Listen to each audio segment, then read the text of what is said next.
Assalamualaikum warahmatullahi wabarakatuh. Waalaikumsalam warahmatullahi wabarakatuh.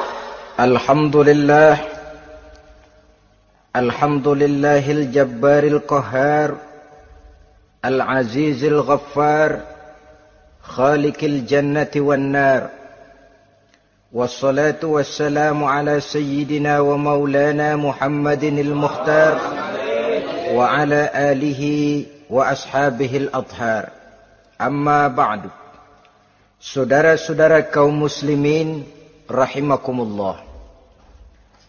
Pada pertemuan kali ini kita akan membicarakan tentang neraka dan calon-calon penghuninya. Sesungguhnya kalau kita bicara tentang neraka, artinya kita bicara tentang akhirat. Dan kalau kita bicara tentang akhirat, kita bicara tentang alam gaib yang merupakan salah satu dari rukun iman yang 6, percaya kepada alam gaib. Kalau sudah bicara alam gaib, maka ini di luar batas kemampuan nilai-nilai ilmiah dan di luar batas kemampuan renungan filsafat. Ilmu pengetahuan akan buntu kalau sudah membicarakan alam gaib. Artinya, kehidupan di akhirat itu tidak bisa diteliti secara ilmiah. Filsafat pun akan ngambang kalau sudah membicarakan kehidupan di alam gaib. Karena itu kalau kita kembali kepada logika, jika kita ingin mengerti tentang caranya membuat bangku, kita pergi ke tukang bangku dan bertanya kepadanya. Kita ingin mengerti cara membuat mobil, kita pergi ke tukang mobil, ke bengkel mobil dan bertanya kepada ahlinya. Pun dalam urusan alam gaib, sudah sewajarnya kita kembali kepada penjelasan dari sang pencipta alam gaib, yakni Allah subhanahu wa ta'ala. Dan melalui kitabullah Al-Quranul Karim, Allah telah menjelaskan masalah-masalah gaib berupa kehidupan di sorga dan neraka itu secara jelas dan pasti. Dengan kata lain, di dalam membicarakan tentang neraka ini, yang menjadi dasar daripada pemikiran kita adalah rasa iman kepada Allah subhanahu wa ta'ala. Karena soal neraka tidak pernah bisa dibuktikan dengan ilmu pengetahuan. Tidak bisa diselidiki sebab orang yang sudah pulang ke sana pun tidak pernah kembali lagi kemari untuk kita tanya bagaimana hal ihwal keadaan di sana. Saudara-saudara kaum muslimin rahimakumullah. Neraka dalam istilah Quran selalu disebut dengan narun, yaitu suatu tempat di akhirat nanti yang wujudnya berupa api yang bergejolak, bernyala dengan teramat dahsyatnya, sehingga dapat mengelupaskan kepala setiap orang dan menjulang ke hati.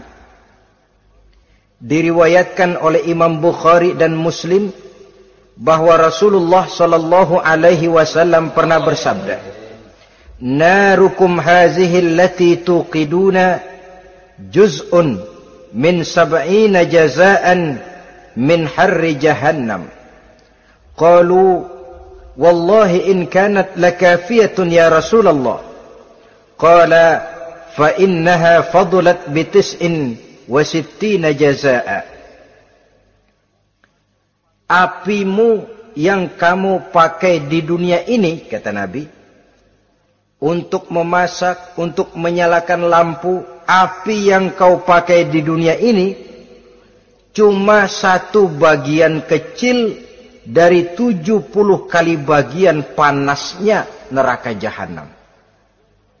Sahabat waktu itu terperanjat lalu berkata, Wallah, in kanat lakafiyatun ya Rasulullah. Ya Rasul, api di dunia ini saja sudah cukup untuk menghanguskan kami, untuk menghanguskan apa yang ada. Bersabda Rasulullah sallallahu alaihi wasallam, maka sesungguhnya api neraka itu dilebihkan panasnya dengan 69 kali daripada panasnya api di dunia ini. Jadi sepanas-panasnya api yang pernah kita rasakan di dunia ini, maka api di neraka nanti 69 kali lebih panas dari api yang kita rasakan paling panas di dunia. Hadis yang senada dengan penjelasan ini di samping Jawahirul Bukhari, kita bisa menemukannya dalam Mukhtasar Tazkiratul Qurtubi dan Mukhtasar Ibnu Abi Jamrah misalnya. Saudara-saudara kaum muslimin rahimakumullah. Sehingga boleh jadi seringan-ringan azab penduduk neraka di akhirat nanti, kata Nabi, seorang yang di telapak kakinya diletakkan kerikil neraka yang sangat kecil, lalu mendidih otaknya. Itu seringan-ringannya. Di tapak kakinya diletakkan kerikil neraka yang oleh karena panasnya lalu mendidih otaknya. Itu yang paling ringan. Gak apa-apa. Cuma segitu aja. Di telapak kakinya ditaruh kerikil, otaknya lalu jadi mendidih karena menahan panas. Pantas kalau satu hari Luqmanul Hakim pernah memberikan nasihat kepada anaknya, kata beliau, anakku, kerjakanlah dosa seberapa kekuatanmu menanggung azab Allah. Dan laksanakan ibadah seberapa hajat dan keperluanmu kepada Allah. Berapa banyak hajatmu kepada Allah, begitulah kamu harus beribadah.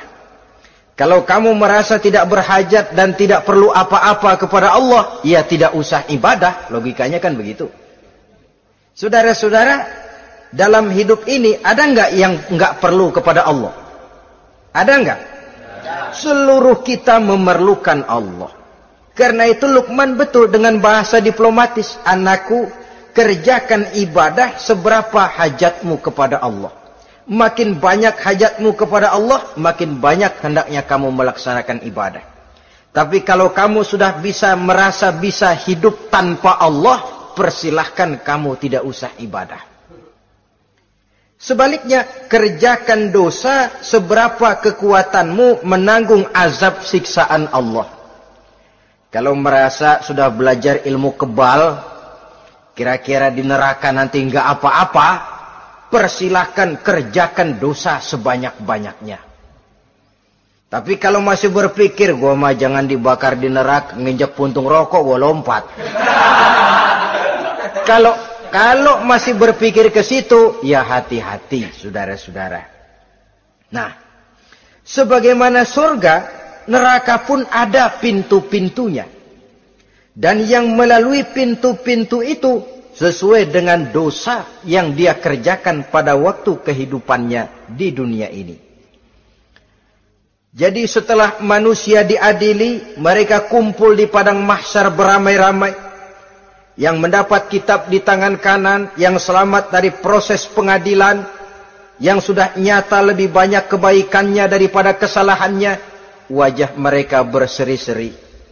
Tapi yang rapotnya merah, yang timbangannya lebih banyak kejahatannya, mereka mukanya udah pada gulem. Di tengah itulah kedengaran pernyataan dari Allah Subhanahu wa ta'ala. Salamun qawlan min Rabbir Rahim. Ada ucapan selamat dari Allah, Tuhan yang maha pengasih dan maha penyayang. Salamun alaikum. Selamatlah kamu, wahai orang-orang yang kelak akan sampai ke surga. Yang lulus di pengadilan dapat ucapan selamat dari Allah. Tapi pada saat itu juga Allah mengatakan, wamtazul yawma ayyuhal mujrimun. Pada hari ini, semua orang-orang yang kurang ajar, supaya minggir. Wamtazul yawma ayyuhal mujrimun. Orang-orang yang durjana, kelompok durhaka, para pembuat dosa, misah hari ini, minggir semuanya. Kamu akan digiring ke dalam neraka. Saudara-saudara kaum muslimin rahimakumullah. Baik mereka yang akan menuju surga, baik mereka yang akan masuk ke dalam neraka, sama melintasi satu jembatan yang melintang di atas neraka. Dalam surah Maryam ayat 71 dan 72, walaupun jembatan itu tidak digambarkan secara jelas, tapi kita temukan penjelasan Allah sebagai berikut. Wa inna minkum illa wariduha kana ala rabbika hatman maqdiyya thumma nunajjil ladzina taqaw wa nazaru zalimina fiha jasiyya. Saudara-saudara, dan tidak ada setiap orang pun kecuali mereka akan melalui api neraka itu. Adapun orang-orang yang bertakwa, mereka diselamatkan oleh Allah, sedangkan orang-orang yang zalim, mereka terlempar ke dalam jurang neraka. Nah, itu yang dinamakan dengan sirat. Ada memang riwayat menjelaskan bahwa sirat itu kecilnya seperti rambut dibelah 7, tajamnya lebih tajam dari mata pedang. Tapi dalam banyak hal, orang lewat di atas sirat itu bergantung kepada amalannya waktu dia hidup di dunia ini. Maka jangan heran ada orang yang lewat di atas sirat itu seperti kilat. Lep, sudah sampai di surga. Ada yang lewat di atas sirat itu seperti orang terbang. Ada yang lewat di atas sirat itu seperti orang lari. Ada yang seperti jalannya onta. Ada yang merangkak. Ada yang gelantungan. Ada yang sudah hampir sampai ke tepian sana untuk masuk ke dalam surga, terpeleset nyemplung juga ke dalam neraka. Sesuai dengan amalan pada waktu mereka hidup di kehidupan dunia yang sekarang ini. Saudara-saudara kaum muslimin rahimakumullah. Apabila orang terperosok lalu masuk ke dalam neraka, bagaimanakah ihwal keadaan di neraka? Panasnya sudah kita jelaskan tadi. 70 kali lipat dari sepanas-panasnya api di dunia ini. Lalu orang-orang yang masuk ke dalam neraka, mereka juga mendapat pakaian, makanan, minuman, perhiasan. Tapi makanannya, minumannya, perhiasannya lain dengan orang-orang yang sampai di surga. Mereka juga diberikan buah-buahan, sebab di neraka juga ada pohon. Namanya pohon zakum. Buahnya duri dari api. Dan itu yang akan jadi lalap makanannya orang-orang neraka. Di dalam surah As-Saffat ayat 64-65 Allah Subhanahu wa taala menjelaskan, innaha syajaratun takhruju fi aslil jahim tal'uha ka'annahu ru'usus sayatin. Sesungguhnya pohon zakum itu adalah satu pohon yang akarnya keluar dari dasar neraka, yang buahnya seperti kepala setan. Ini sudah untuk bahasa yang sangat menyeramkan ini. Pohon itu tumbuh dari dasar neraka, buahnya mirip kepala setan. Itu akan dijadikan makanannya orang-orang yang ada di dalam neraka. Perhiasannya apa? Surah Al-Insan ayat 4. Inna a'tadna lil kafirina salasilan wa aghlalan wa sa'ira. Sesungguhnya kami sediakan bagi orang-orang kafir itu di dalam neraka segala macam rantai, cambuk-cambuk dan belenggu-belenggu neraka, terbuat dari api neraka, siap untuk merantai, membelenggu dan mencambuk mereka. Jadi dikasih perhiasan, lehernya dikalungin rantai, tangannya dipakein belenggu, ada cambuk-cambuk yang seluruhnya terbuat dari api neraka.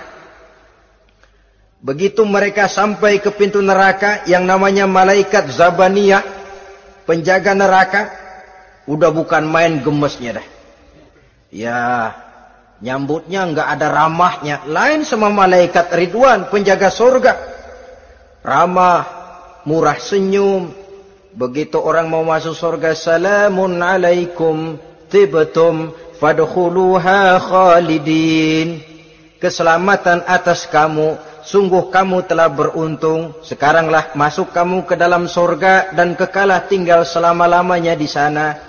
Ramah, murah senyum, selamat datang, selamat tiba di tempat yang penuh kenikmatan. Mari persilahkan. Ini malaikat Ridwan. Malaikat Malik, malaikat Zabaniyah lain lagi. Dia nungguin pabrik. Sadis menerima, matanya melotot. Ini dia. Manusia-manusia kurang ajar yang waktu di dunia sudah datang para rasul, sudah turun agama, sudah datang Al-Quran, tapi belagak pilon. Sini loh. Nih, rantai, belenggu. Lalu dirangkeng, dimasukkan ke dalam neraka. Na'udzubillah, summa na'udzubillah. Saudara-saudara, lalu terpikir oleh kita, kalau begitu panasnya api neraka, sekali lempar orang terus mati dong. Ya enak kalau boleh begitu sih. Begitu dilempar ke neraka terus mati, enak. Ternyata tidak. Kepedihan neraka adalah kepedihan yang kekal dan terus menerus. Tidak satu saat pun orang-orang di dalam neraka pernah merasakan kesenangan. Tidak sesaat pun. Kali semenit kayak ngasok. Enggak, terus menerus berada dalam kepedihan yang tiada tara. Al-Quran menjelaskan, kullama nadijat juluduhum baddalnahum juludan ghairaha. Apabila hancur kulitnya, kami ganti dengan kulit yang baru. Supaya apa? Liyazukul azab. Biar dia rasain azab. Tuh, rasain dulu. Hancur kepalanya, buletin lagi. Hancur kulitnya, bikin lagi. Berantakan isi perutnya, disempurnakan lagi, digiling lagi. Terus menerus begitu. Tidak sedetik pun penduduk neraka itu pernah mengalami istirahat. Barangkali pakai jam istirahat lumayan. Ini enggak ada. Ada bel, kleneng, istirahat, azab dicabut. Tidak. Terus menerus dan selalu begitu. Satu detik saja pun mereka tidak pernah istirahat dari siksaan dan azab yang mereka terima. Saudara-saudara kaum muslimin rahimakumullah. Lalu bagaimana keadaan mereka? Ada orang-orang di dalam neraka itu yang dikenakan pakaian dari api neraka. Luar biasa. Dikasih pakaian dinas dari api. Kemudian kepalanya dituangi air yang sedang mendidih. Yang dengan tuangan air itu dihancur luluhkan segala isi perutnya dan kulit-kulitnya. Setelah itu mereka dicambuk dengan cambuk-cambuk dari besi. Apabila mereka hendak keluar dari neraka, mereka dicampakkan kembali ke dalamnya. Dan dikatakan kepada mereka, rasakan siksaan yang membakar ini. Dalam surah Al-Hajj ayat 19 sampai 22, kita bisa simak firman Allah Subhanahu wa taala. Fallazina kafaru qutti'at lahum siyabun min nar yusabbu min fawqi ru'usihimul jahim yus'aru bihi ma fi butunihim wal julud walahum maqami'u min hadid kullama aradu an yakhruju minha min ghammin u'idu fiha wa zuqu 'azabal hariq. Na'udzubillah summa na'udzubillah. Diberikan pakaian dari api, melolong, menyayat dia, memilukan, merintih dan meraung-raung. Lalu kepalanya diguyuri dengan air yang sangat mendidih. Hancur luluh isi perutnya. Masih dicambuk lagi dengan cambuk-cambuk dari besi. Mereka merambat. Mereka meraung. Mereka hendak lari. Mereka ingin keluar dari neraka. Tapi tiap kali mereka merambat ingin keluar, ditarik lagi. Kalau ucara kita, ayo, mau kemana lo? Apa kata malaikat penjaga neraka? Zuku azabal hariq. Rasa ini, makan pencarian lo waktu di dunia. Saudara-saudara, lalu ada pula siksaan penduduk neraka itu, di mana dahi, lambung dan punggung mereka dipanggang dengan api neraka. Allah Karim. Kita di dunia ini tertusuk paku saja waktu berjalan, sudah bukan main pedihnya. Tertusuk duri saja, sudah bukan main pedihnya. Ini punggungnya, lambungnya, macam disate, dipanggang dari api neraka. Dalam At-Taubah ayat 35, kita temukan firman Allah, fi nari jahannama fatukwa biha hibahuhum wa junubuhum wa zuhuruhum, na'udzubillah summa na'udzubillah. Kemudian ada pula penduduk neraka itu yang disiksa, lehernya diikat dengan rantai, mereka spontan diseret-seret dengan sekeras-kerasnya dan dilemparkan ke dalam lautan air yang sedang mendidih. Kemudian mereka dibakar dalam api yang bergejolak dan menyala-nyala. Pada surah Al-Mu'min ayat 71 dan 72, Allah Subhanahu wa taala menjelaskan, izil aghlalu fi a'nakihim wassalasil yushabuna fil hamim summa fin nari yusjarun. Ketika belenggu dan rantai dipasang di leher mereka supaya mereka diseret ke dalam air yang sangat panas, kemudian mereka dibakar dalam api. Ada lagi penduduk neraka yang dipegang jambulnya, lalu diseret ke tengah-tengah neraka, kemudian kepalanya digerujugi dengan air yang mendidih, seperti yang dijelaskan dalam surah Ad-Dukhan ayat 47 dan 49. Pendeknya, azab dan siksaan neraka itu sesuailah dengan amalan dosa yang dikerjakan manusia pada waktu kehidupan di dunia ini. Maka dalam puncak perjalanan Mi'raj misalnya, kepada Rasulullah sallallahu alaihi wasallam diberikan berbagai macam penglihatan sebagai contoh dan tamsil dari kehidupan di dunia ini. Sejak dari penglihatan di jalan sampai kepada penglihatan surga dengan segala kenikmatannya dan neraka dengan seluruh azabnya, seluruhnya merupakan contoh teladan. Misalnya dalam perjalanan ketika hendak Mi'raj itu, sebelum berangkat Rasul disodorkan 2 minuman. Segelas berisi arak, segelas lagi berisi susu.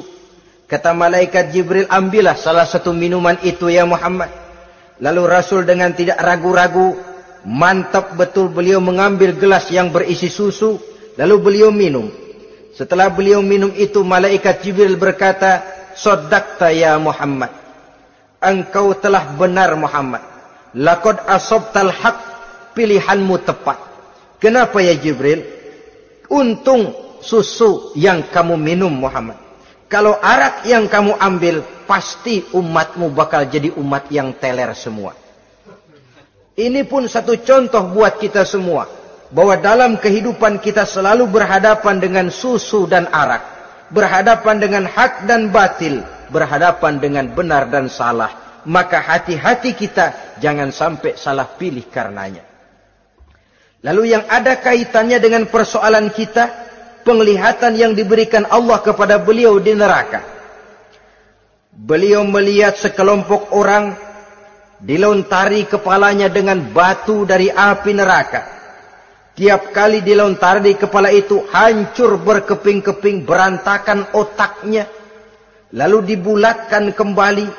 Setelah kepala itu bulat kembali, disambitin lagi. Menjerit, meraung, merintih kesakitan, hancur kepalanya, berantakan otaknya. Lalu dibulatkan lagi, terus menerus begitu, tidak pernah berhenti. Sampai Rasul bertanya, "Ya Jibril, ini orang kenapa kepalanya dilontari dengan api neraka sampai hancur lalu dibulatkan kembali?" Kata malaikat Jibril, "Ya Muhammad, itulah contoh daripada umatmu yang berat untuk sujud kepada Allah Tuhannya. Itulah contoh dari umatmu yang waktu hidup di dunianya tidak pernah mendirikan solat sama sekali. Sombong yang paling sombong adalah sombong kepada Allah. Artinya tidak mau sujud kepada Sang Maha Penciptanya." Jadi barangkali saudara punya cita-cita atau keinginan, saya mau yang ini saja, persilahkan, gak usah sembahyang. Lalu ada lagi sekelompok kaum, perutnya besar, sebesar rumah, dililit dengan kala dan ular dari api neraka, diseret-seret dia di jurang neraka, dipatoki ular, hancur perutnya, dibulatkan lagi perut itu, diseret kembali, hancur lagi, dibulatkan lagi, terus menerus seperti itu. Kata Nabi, ya Jibril, ini apa lagi? Kata malaikat Jibril, wahai Muhammad, inilah contoh daripada umatmu yang waktu di dunia suka makan riba alias renten dan suka makan harta anak yatim, suka ngobyekin anak yatim, sok jadi pengasuh anak yatimnya lapar, pengasuhnya yang pada kenyang. Saudara hadirin yang saya muliakan, orang yang makan riba alias renten, orang yang makan harta anak yatim, begitu gambaran yang diperlihatkan kepada baginda Rasulullah sallallahu alaihi wasallam. Sebagian lagi ada penduduk neraka yang kukunya terbuat dari tembaga dari api neraka, panjang sangat kukunya itu, lalu mencakar-cakar mukanya sendiri, hancur mukanya berantakan, dicakari oleh kukunya itu, lalu dibulatkan lagi, dicakar lagi, hancur lagi, dibulatkan lagi. Pengangguran benar nih orang, muka sendiri dicakarin sendiri. Ya Jibril, ini tamsil apa Jibril?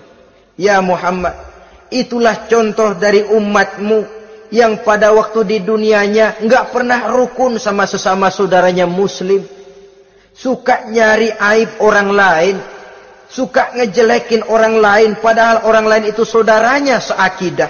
Kan sama dengan nyakar muka sendiri namanya, menepuk air di dulang, terpercik muka sendiri. Kejelekan saudaranya dikorek-korek, aib saudaranya diobral di pasar umum. Orang macam itu nanti tangannya akan tumbuh kuku panjang dari tembaga yang akan mencakar dan mengoyak-ngoyak mukanya sendiri. Itu kita bisa lihat nanti. Oh, ini yang waktu di dunia suka ngorek-ngorek kesalahan orang tuh lagi pada nyakarin mukanya. Oh, begitu. Saudara-saudara kaum muslimin rahimakumullah. Oleh karena itu Nabi ajarkan kita, tuba liman syaghalahu aibuhu an uyubin nas. Beruntung orang yang aib dan kekurangan pada dirinya menyebabkan dia sibuk sampai enggak sempat ngorek-ngorek aib dan kekurangan orang lain. Introspeksi. Beruntung orang yang celak dirinya menyebabkan dia sibuk dan tidak sempat ngorek-ngorek aib pada diri orang lain.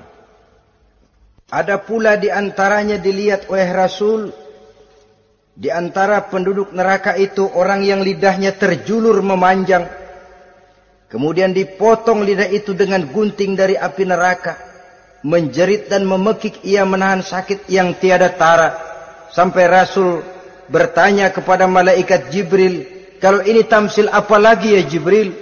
Kata malaikat Jibril, wahai Muhammad, inilah contoh dari umatmu, orang-orang yang waktu di dunia tidak pandai menjaga lidahnya, suka menggunjing orang, suka memfitnah orang, suka ghibah dan namimah, suka ngomongin orang di belakang yang bersangkutan. Maka hari ini lidahnya menjulur menjadi panjang dan dipotong dengan gunting dari api neraka. Lalu Rasul juga melihat sekelompok orang perempuan tergantung rambutnya dari gantungan api neraka, kemudian dipanggang dari duburnya sampai ke atas kepalanya dengan tombak dari api neraka, meraung dan merintih serta mengeluarkan nanah dari kemaluannya. Rasul bertanya, ini apa lagi ya Jibril? Kata malaikat Jibril, inilah perempuan yang waktu di dunia tidak pandai menjaga kehormatan dirinya, ahli zina dan tukang umbar.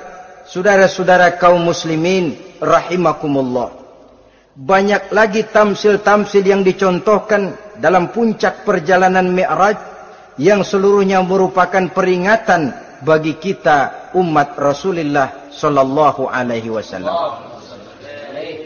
Nah, kemudian sekarang marilah kita bicarakan neraka itu satu demi satu. Yang pertama, dan ini yang paling dikenal orang, neraka Jahannam atau naru Jahannam. Siapa yang dijelaskan Allah akan menjadi penghuni neraka Jahannam ini? Pertama dalam surah Al-Ankabut ayat 68. Wa man azlamu mimman iftara 'ala Allahi kadziban aw kadzdzaba bil haqqi lamma ja'ahu alaysa fi jahannam maswal lil kafirin. Adapun orang-orang yang zalim kepada Allah, mendustakan ayat-ayat Allah dan mendustakan kebenaran setelah datang kebenaran itu, bukankah neraka Jahannam merupakan tempat kembali bagi orang-orang kafir?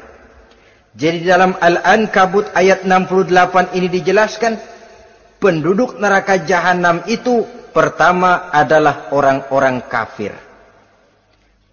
Siapa orang kafir? Menurut keyakinan akidah kita, setiap orang di luar Islam adalah kafir. Kemudian yang kedua dalam surah Al-Hijr ayat 42 dan 43, penduduk neraka Jahannam itu, inna ibadi laisa laka alaihim sultanun illa man ittaba'aka minal ghawin wa inna jahannama la maw'iduhum ajma'in. Sesungguhnya hamba-hambaku tidak akan bisa kamu kuasai, hai iblis, kecuali mereka yang mengikuti tipu dayamu. Sesungguhnya neraka Jahannamlah tempat mereka seluruhnya. Kalau kita perhatikan ayat ini, maka penghuni neraka Jahannam yang kedua adalah para pengikut setan. Para pengikut setan dengan seluruh ajaran-ajaran yang dilancarkan oleh setan.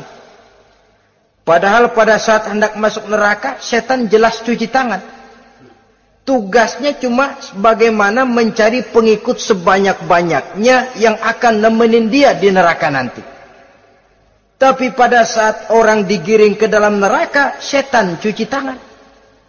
Mungkin orang menuntut, setan, gue ngikutin lu, sekarang kenapa jadi kemari? Nah, gue bilang juga apa? Kata setan, gue bilang juga apa, lu kenapa ngikutin? Dan setan ini menebar ranjau dalam segala bentuknya, dengan segala macam caranya. Para pengikut setan yang menjauhi tuntunan agama, memperturutkan hawa nafsunya. Setan membisiki manusia lewat minuman keras. Setan masuk manusia lewat judi, lewat zina, lewat kenikmatan yang melalaikan orang dari kehidupan akhirat dan selanjutnya. Dengan segala macam jalan. Kadang-kadang dalam ibadah setan juga masuk. Kalau tidak ditimbulkannya takabur, ditimbulkannya sikap ujub dalam diri kita. Timbul rasa diri lebih benar dari orang lain. Dan ini jelek. Timbul rasa nganggap enteng orang lain. Itu kan ujub. Nggak dikelihatanin orang. Cuma hatinya aja ngomong sendirian. Kalau gue lihat di kampung ini nggak ada yang kayak gue. Bayangnya kayak ibadahnya kayak udah aing pang paling nak yo di dia. Itu juga bisikan iblis. Dan dia tidak segan-segan mengaku jadi Tuhan iblis itu. Dan ini diceritakan dalam kehidupan Sayyidus Syekh Abdul Qadir Jailani. Ketika beliau sedang ibadah di mihrab dalam masjid, datang seberkas sinar. Sinar itu ngomong, ya Abdul Qadir ana rabbuk. Hai Abdul Qadir, aku Tuhanmu, kata cahaya tadi. Sudah cukup kamu ibadah Abdul Qadir. Sembayangmu udah banyak, puasamu udah banyak, jihadmu cukup. Maka mulai sekarang berhenti dah ibadah. Aku bolehkan kepada kamu segala yang dilarang. Cuma yang didatangi Syekh Abdul Qadir. Sehingga mendengar cahaya tadi ngomong begitu, beliau ambil kasut sendal, disambitnya cahaya tadi, izhab ya la'in. Pergi, laknat, terkutuk, iblis kamu. Masa saya disuruh berhenti sembahyang karena hati saya sudah baik? Kalau hati sudah baik lalu boleh berhenti sembahyang, mestinya yang paling dulu berhenti sembahyang Nabi Muhammad, sebab beliau orangnya paling baik. Tapi Nabi hatinya baik, sholat jalan terus, hukum halal haram berlaku.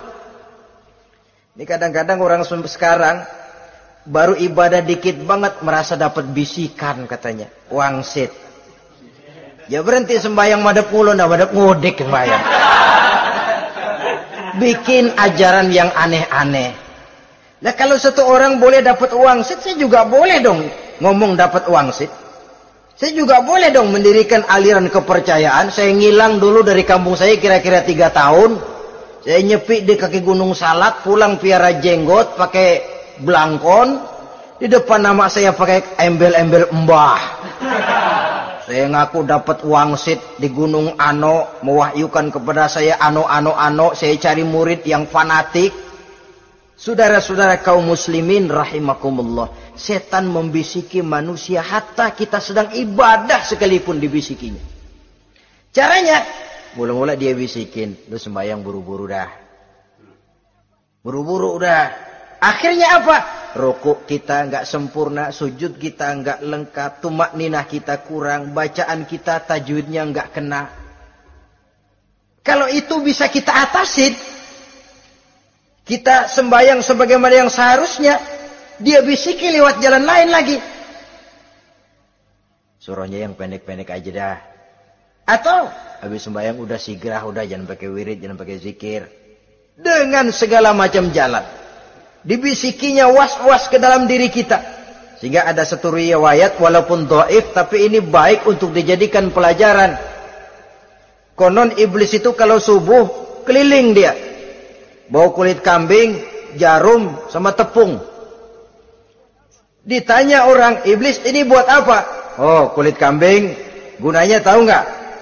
Kalau begitu subuh, sudah muazin bilang, as-salatu khairum minan naum. Salat lebih baik daripada tidur. Maka ini kulit kambing mulai aku hamparkan buat hamba-hamba Muhammad. Jadi begitu dengar azan, cuma udah bikin anget udah tidur. Kenapa? Kulit kambing belis masuk. Saudara-saudara, lalu kata orang tadi lagi, lah kalau tepung buat apa itu? Oh, tepung. Itu kalau umat Muhammad mau baca Quran, baca kitab, mutolaah, gua aurin tepung matanya. Biar dia sepet. Makanya kalau sudah ngaji, baca Quran, bawaannya udah ngantuk aja ngantuk. Oh begitu, iya. Nah kalau duri paku itu buat apa? Nah ini duri paku. Kalau umat Muhammad mau hadir di majelis taklim, mau pergi ngaji, mau duduk iktikaf di masjid, gua pasangin paku di pantatnya. Jadi kalau sudah duduk di masjid, kelasat, kleset. Hadir di majelis taklim, kelasat, kleset. Bawaannya mau udahan melulu. Itu duri-duri dan paku-paku yang memang ditebarkan oleh iblis. Saudara-saudara kaum muslimin rahimakumullah, jadi para pengikut setan dengan segala macam perangkapnya ini pun, ya perangkap setan itu ya dunia. Dunia itu ya isinya harta, tahta, wanita. Kan perangkap dunia itu. Harta, tahta, wanita, ini sering bikin orang buta. Perangkap dunia dan merupakan perangkap setan sekaligus. Nah, yang ketiga, penghuni neraka jahanam adalah para pembuat dosa, orang-orang yang durhaka.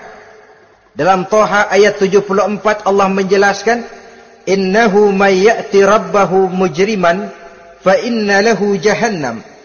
Sesungguhnya orang-orang yang datang menghadap Allah dengan berlumuran dosa, maka sesungguhnya bagi mereka adalah neraka jahanam. Dan yang keempat, penghuni neraka jahanam orang yang kufur nikmat. Tidak cuma kufur iman, tapi kufur nikmat bisa menyebabkan orang masuk neraka jahanam. Belum pernah merasakan dalam hidupnya bahwa Allah memberikan nikmat kepadanya, bagaimanapun besar karunia dan nikmat itu. Dalam surah Ibrahim ayat 28-29 Allah menjelaskan, Alam tara ilal ladzina baddalu ni'matallahi kufran wa ahallu qaumahum darul bawar jahannama yaslaunaha wa bi'sal qarar. Tidaklah engkau perhatikan, tidaklah kau lihat orang-orang yang mengganti, menukar nikmat Tuhannya dengan kekufuran. Diberikan nikmat berupa Islam, digantinya dengan kekufuran. Dia tidak tahan kesengsaraan dunia lalu memilih kesengsaraan akhirat.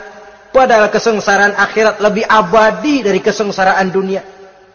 Ada orang yang gak tahan miskin dunia, lalu menjatuhkan pilihan lebih memilih miskin akhirat. Ya Allah, keliru besar.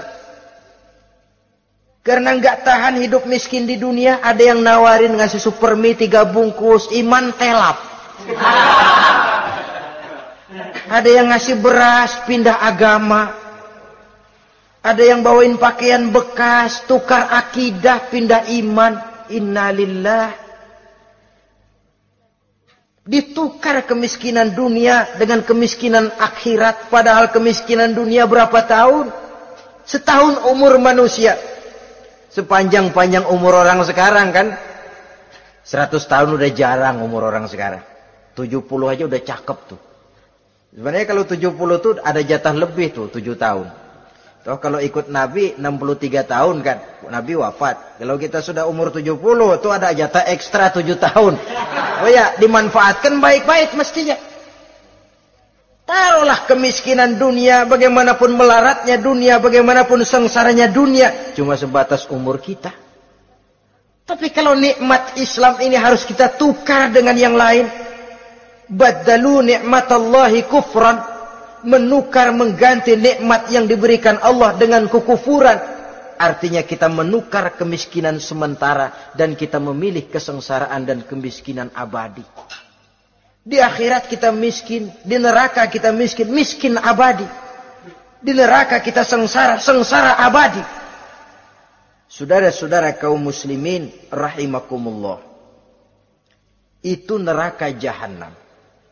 Yang kedua dinamakan neraka jahim. Siapa mereka ini para penghuninya? Siapa mereka ini para penghuninya? Pertama dalam surah At-Takatsur, yaitu orang-orang yang bermegah-megah dengan dunia, menumpuk-numpuk harta, lalu lupa dengan kesibukan harta itu, lupa kepada kehidupan yang akhirat nanti. Alhaakumut takatsur hatta zurtumul maqabir kalla sawfa ta'lamun summa kalla sawfa ta'lamun kalla law ta'lamuna ilmal yaqin la tarawunnal jahim. Kamu telah lalai akibat apa? At-takatsur. Ini penyakit pertama yang menyebabkan orang sampai ke neraka jahim. Penyakit takatsur. Dan itu penyakit zaman sekarang. Berlomba-lomba dengan kemegahan materi. Berlomba-lomba dengan kemegahan dunia. Padahal kalau urusan itu kita berlomba, tidak akan pernah sampai finish. Percayalah itu.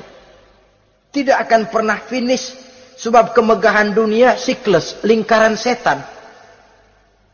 Kita anggap kalau punya duit 1 juta tenang. Punya 1 juta berubah pikiran. Lain lagi. Kita anggap kalau punya mobil enak. Sudah punya mobil, lain lagi problemnya. Kita anggap kalau rumah sudah gedung, enak hidup. Punya rumah gedung, lain lagi problemnya. Makanya pesan Nabi, kalau ingin hidup tenang, urusan dunia lihat ke bawah, urusan akhirat lihat ke atas.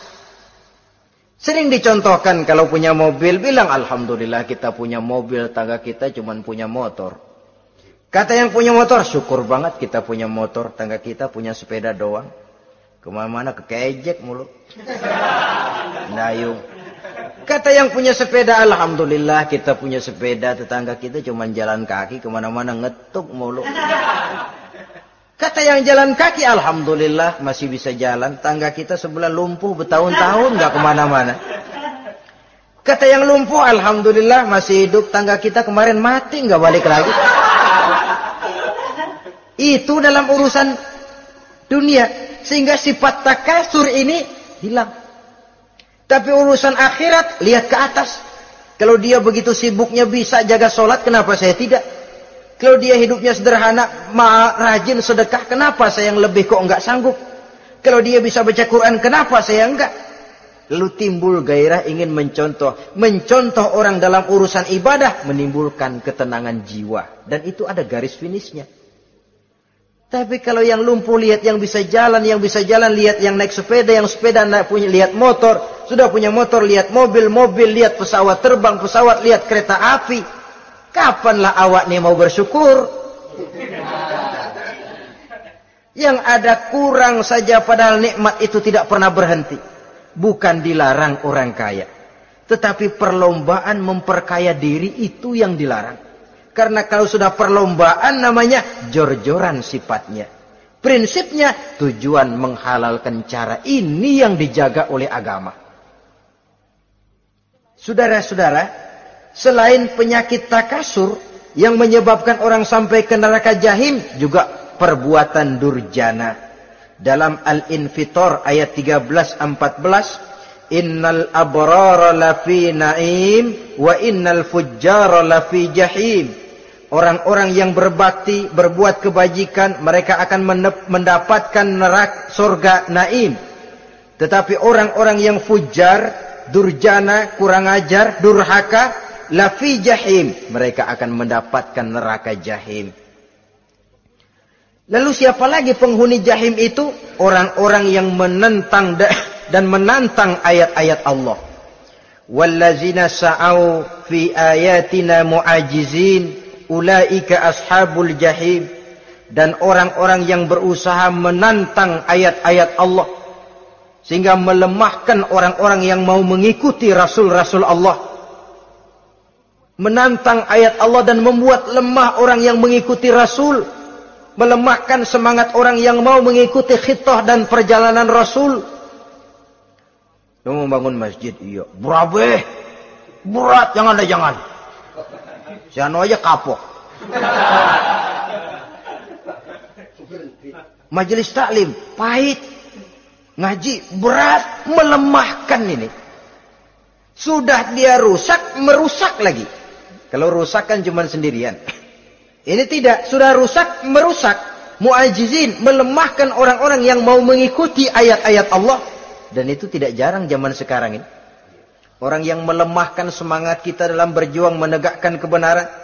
Kita yakin Islam agama yang benar, kita yakin Islam agama yang sempurna. Ada saja orang yang melemahkan semangat kita. Yang berteori bahwa ada ayat-ayat Quran yang tidak relevan lagi dengan situasi dan kondisi. Yang berteori bahwa Nabi Muhammad cuma sebagai manusia biasa yang tidak terlepas kemungkinan dari salah. Pendeknya melemahkan nilai-nilai semangat kita untuk memperjuangkan Islam ini. Ini pun termasuk mu'ajizin.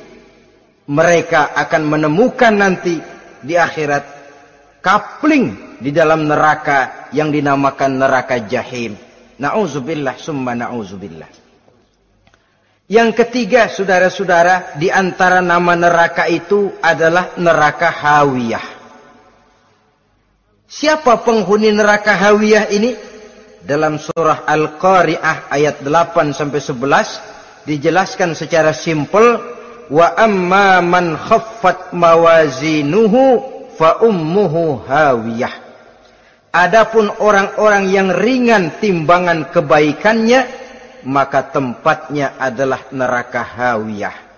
Artinya, orang ini lebih berat timbangan kejahatannya. Sedikit kebaikannya, sehingga jadi ringan di timbangan akhirat nanti. Salat, puasa, zakat. Tapi dosa yang dikerjakan masih lebih banyak ketimbang kebaikan yang dikerjakannya itu.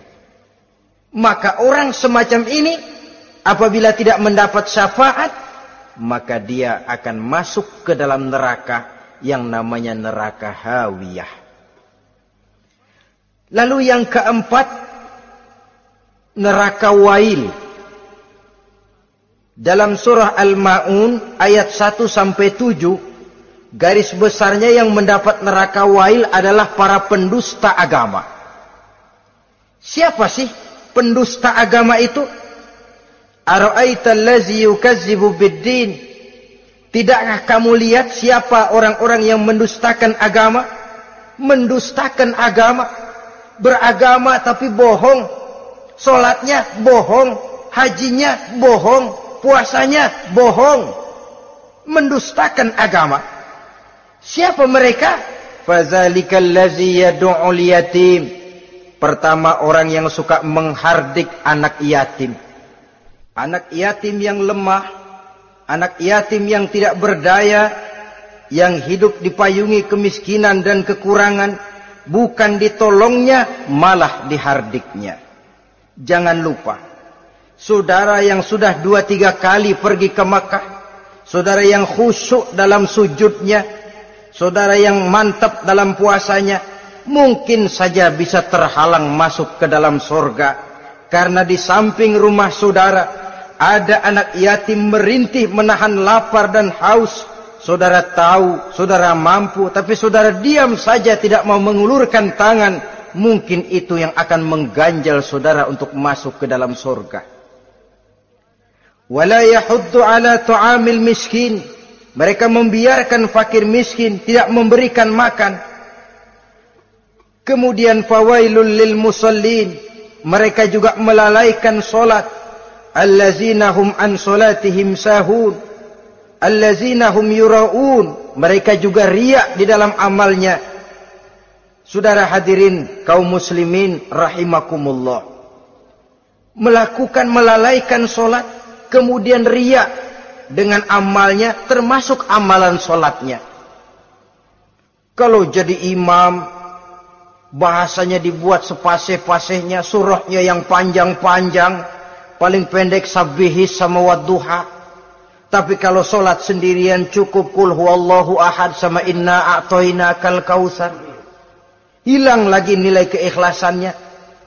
Dan terakhir, mereka enggan untuk membayar zakat. Yang memenuhi ciri-ciri inilah yang dikatakan sebagai pendusta agama. Menghardik yatim, membiarkan fakir miskin, melalaikan solat, ria, dan enggan membayar zakat. Mereka divonis mendapat neraka wail. Seperti dalam surah Al-Ma'un ayat 1 sampai dengan 7. Saudara-saudara kaum muslimin rahimakumullah. Yang kelima, neraka sa'ir. Neraka sa'ir ini pertama buat mereka yang memakan harta yatim. Kalau tadi tidak mau membantu, ini malah membantu tapi tujuannya malah ngobyekin anak yatim. Mereka yang memakan harta yatim dalam An-Nisa ayat 10. Innal ladzina ya'kuluna amwalal yatama zulman innama ya'kuluna fi butunihim nara wa sayaslawna sa'ira. Sesungguhnya orang-orang yang memakan harta anak-anak yatim dengan zalim, mereka sebenarnya telah memakan neraka, memasukkan api neraka ke dalam perutnya. Mereka akan dilontarkan ke neraka sa'ir. Selain itu, orang-orang yang mengingkari apa yang diturunkan oleh Allah Subhanahu wa ta'ala, mengingkari kebenaran Quran, mengingkari Rasul, pendeknya mengingkari Islam, dijelaskan dalam surah Luqman ayat 21. Yang keenam, saudara-saudara, yang dinamakan dengan neraka laza namanya. Pertama, untuk pembangkang dan orang yang menjauhi agama. Yang kedua, orang yang berpaling dari kebenaran. Dan yang ketiga, orang yang suka menumpuk-numpuk harta dan menyimpannya, tidak mau membayar zakat, infak, apalagi sedekah. Ini kita temukan penjelasannya dalam surah Al-Ma'arij ayat 15 dan 17. Yang ketujuh dinamakan neraka Sakor. Siapa penghuni neraka Sakor ini? Pertama, orang yang tidak pernah sholat. Yang kedua, tidak pernah memberi makan orang-orang miskin. Yang ketiga, ahli membicarakan yang batil. Strategis betul dia, ulung kalau sudah mengatur kebatilan. Kemudian yang keempat, orang yang mendustakan hari akhir. Dalam surah Al-Muddatsir ayat 42 sampai 47, kepada penduduk neraka Saqar ditanya, "Ma salakakum fis Saqar?" Apa yang menyebabkan kamu masuk ke dalam neraka Saqar? Qalu lam naku minal musallin wa la naku nut'imal masakin wa kunna nakhudu ma'al khaidin wa kunna nukadzibu yaumaddin. Mereka menjawab, kami di dunia tidak pernah sholat, tidak pernah memberi makan fakir dan miskin. Kami selalu berkumpul dengan orang-orang yang batil dan membicarakan kebatilan, dan kami mendustakan adanya hari akhir. Yang kedelapan, yang terakhir adalah neraka Khutamah. Ini diperuntukkan bagi para pengumpat, pencela, para penghina orang lain, mencari aib saudaranya, kemudian juga mereka menumpuk, menghitung-hitung harta, lalu kikir dan bakhil dengan hartanya itu. Dalam surah Al-Hujurat ayat 11-12, kemudian surah Al-Humazah ayat 1 sampai dengan 7, kita temukan penjelasan itu. Pada akhirnya saudara-saudara, kalau penduduk surga mereka kekal di dalamnya, maka penduduk neraka ini ada dua macam. Ada penduduk musiman, ada penduduk permanen. Kalau yang namanya penduduk permanen, itu sudah punya paspor, KTP itu. Memang penduduk permanen itu mereka yang kekal selama-lamanya di dalam neraka. Mereka lah orang-orang musyrik dan orang-orang kafir, termasuk orang-orang munafik. Bahkan lebih dahsyat lagi yang namanya munafik. Kata Allah, innal munafiqin fid darkil asfal minan nar. Orang munafik itu berada di dasar jurang neraka yang paling bawah, keraknya neraka. Saudara-saudara, adapun penduduk yang semi permanen, ia masuk neraka buat sementara saja, sekedar dengan dosa-dosa yang dikerjakannya. Mereka adalah orang-orang mukmin yang asli, orang-orang Islam yang waktu di dunianya berbuat dosa.